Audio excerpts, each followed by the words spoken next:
कहा जाता है संत की कोई जाति नहीं होती, लेकिन क्या मौजूदा दौर में ये सूक्ति सही है? सवाल इसलिए उठ रहे हैं क्योंकि आज माघ पूर्णिमा के दिन वाराणसी के संत रविदास मंदिर में उनकी जयंती के मौके पर हर साल लगने वाले आस्था के मेले में सियासत का शोर भी चुनाव के दौरान सुनाई पड़ा। 2 राज्यों के चुनाव का मौका है, लिहाजा भक्तों के साथ ही बड़ी राजनीतिक हस्तियां भी जुटी, संत के दरबार में हाजिरी लगाई और दलित वोटर्स को साधने की भरसक कोशिश भी की।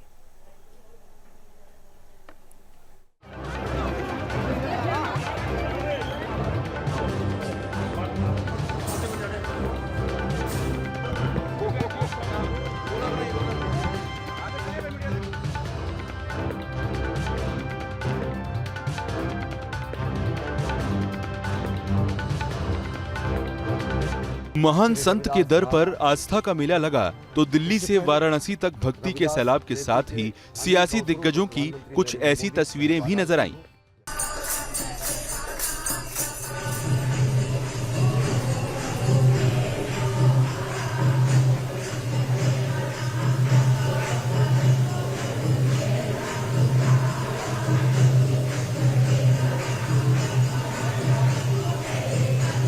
दिल्ली के करोल बाग में प्रधानमंत्री मोदी खुद झाल बजाकर भजन मंडली के साथ कीर्तन करते नजर आए। वहीं वाराणसी के रविदास मंदिर में राहुल गांधी और प्रियंका गांधी भी पहले लंगर में सेवा देते और फिर लंगर का प्रसाद चखते नजर आए। सियासतदान भी यहाँ बेहद सक्रिय है क्योंकि 5 राज्यों में जो चुनाव चल रहे हैं उसका भी असर यहाँ देखा जा रहा है। खासतौर पर पंजाब और उत्तर प्रदेश को लेकर राजनेता अपने वोटरों को लुभाने के लिए लगातार संत रविदास मंदिर का रुख कर रहे हैं। सबसे पहले पंजाब के मुख्यमंत्री चन्नी यहाँ पहुँचे तो उसके बाद मुख्यमंत्री उत्तर प्रदेश योगी आदित्यनाथ पहुँचे, उन्होंने भी दर्शन किया, लंगर छका और राहुल गांधी और प्रियंका गांधी भी पहुँची हुई हैं और संत रविदास के दर्शन करने के बाद यहाँ पर लंगर छक रही हैं और आशीर्वाद सभा में हिस्सा भी ले रही हैं। यूं तो धर्म नगरी काशी के प्रसिद्ध सीर गोवर्धन इलाके में संत रविदास जयंती पर हर साल बड़ा आयोजन होता है, लेकिन इस बार यूपी और पंजाब में हो रहे चुनाव के कारण ये बेहद खास रहा। जिन दिग्गजों ने संत रविदास के मंदिर में हाजिरी लगाई उनमें उत्तर प्रदेश के मुख्यमंत्री योगी आदित्यनाथ और पंजाब के सीएम चरणजीत सिंह चन्नी भी शामिल रहे। हमारा सौभाग्य है कि संत रविदास जी महाराज का जन्म इस काशी की पवित्र धरती पर सीर गोवर्धन में हुआ है। प्रधानमंत्री मोदी जी के नेतृत्व में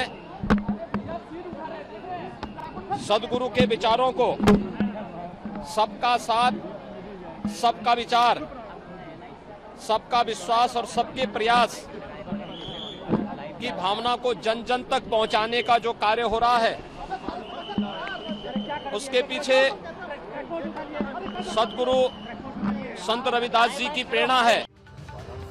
संत की कोई जाति नहीं होती, ये सूक्ति भले ही जन सामान्य की जुबान पर हो, लेकिन सियासी ककहरे में संत महात्मा भी जाति और वर्ग के फॉर्मूले पर हमेशा से फिट किए जाते रहे हैं और इन तस्वीरों को भी आप कुछ ऐसे ही संदर्भ में समझ सकते हैं। अपने जीवन का मदन मुरारे हर के नाम बिन छूटे सगल पासारे।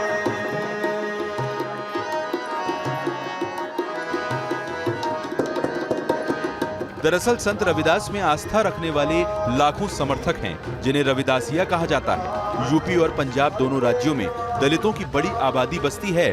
पंजाब में तो रविदासिया समुदाय का मतलब क्या है उसे इस बात से समझिए कि चुनाव आयोग को रविदास जयंती के मद्देनजर विधानसभा चुनाव की तारीख बदलकर 14 फरवरी से 20 फरवरी करना पड़ा।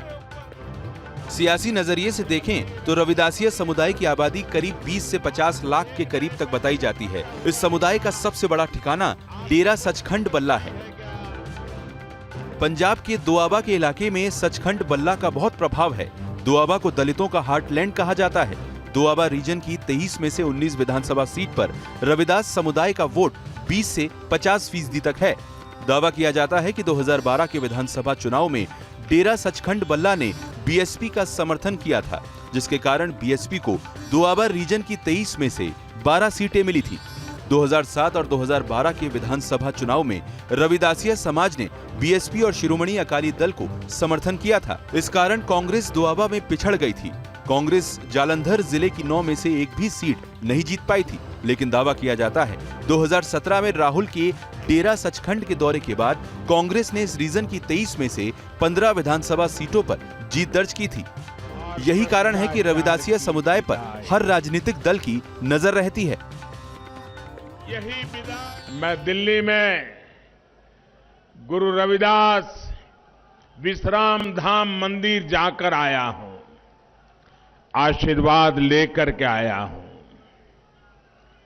पंजाब से भी बड़ी संख्या में हमारे साथी लाखों श्रद्धालु उनकी जन्मस्थली बनारस गए हुए हैं।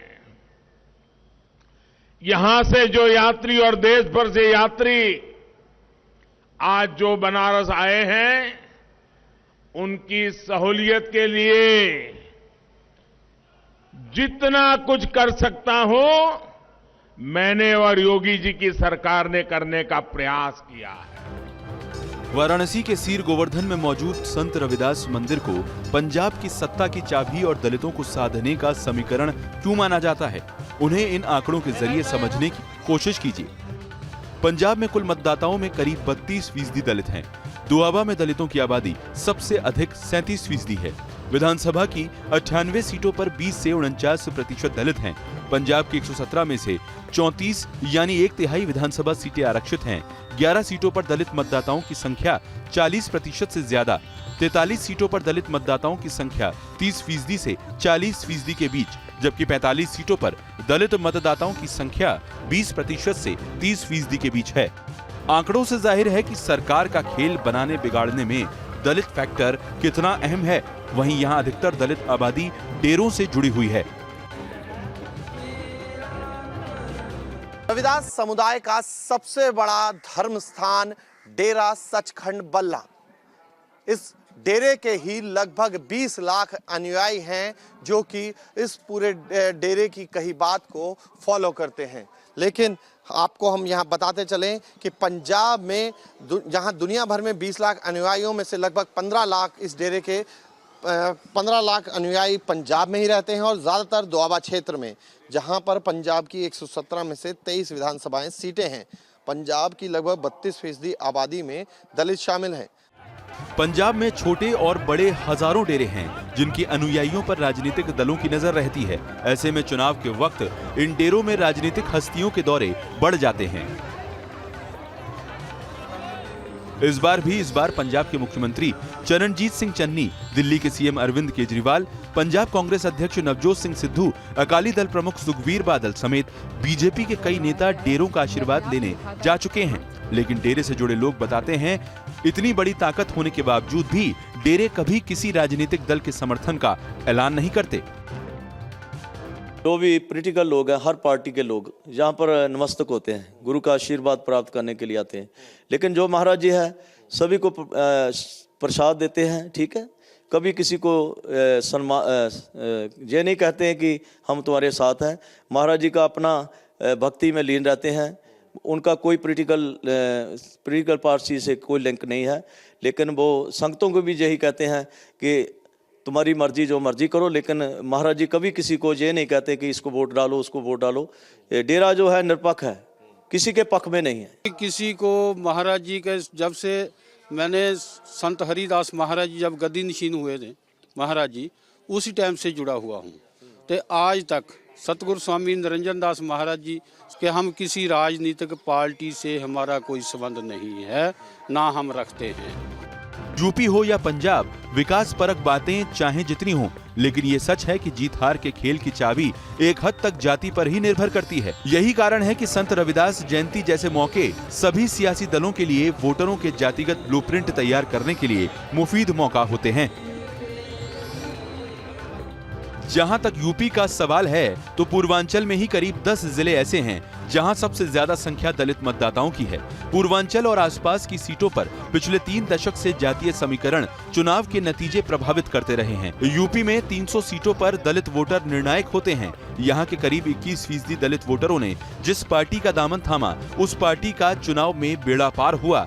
यानी पंजाब से लेकर यूपी तक दलित साइलेंट वोटर होने के साथ ही निर्णायक भूमिका में हमेशा से रहा है। आस्था के मेले में सियासत का तड़का लगने का ये भी प्रमुख कारण है। Team news nation.